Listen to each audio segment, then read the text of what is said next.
I was a judge back in the day. I was living in Tennessee. It was a nice day and a good day to serve justice.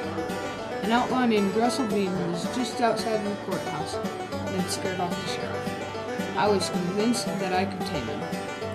I came out of the courthouse with a blazing will. "Surrender, you infernal villain," I yelled, "or I'll blow you through." Russell surrendered without a fight. I was born in a log cabin on the frontier. Both of my parents died by the time I was 15. I had to grow up fast. People said that I never stayed thrilled. I joined the Patriots at age 13, but was captured by the Redcoats. When I refused to clean an officer's boots, he slashed me across the face and then with his sword. I'll have those scars for the rest of my life. I studied law in North Carolina and later moved to Tennessee. I set up a law practice there. I made wealth buying and selling land. I won fame when I won in the Battle of New Orleans in the War of 1812. I defeated the Indians in the Battle of Horseshoe Bend. By doing so, I forced them to give up much land in the areas of Georgia and Alabama. My men started calling me Old Hickory because they said I was harder than hickory wood.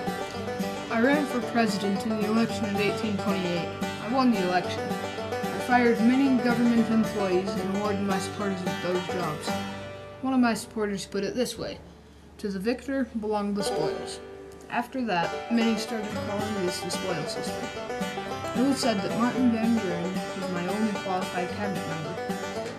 I met with newspaper editors because they knew what the people thought of the government, and they knew that the nation was in. I met with them in the White House kitchen, so they were called the kitchen cabinet. I didn't like the National Bank. It was too powerful. The bank controlled the loans made by the states. It angered farmers and merchants when the bank cut down on the amount of loans the states could make, because the farmers and merchants needed them to buy land and supplies. The bank was controlled by private bankers. I disliked the bank president Nicholas Biddle the most. He was a good banker, but he was arrogant. He only used the bank to help the rich.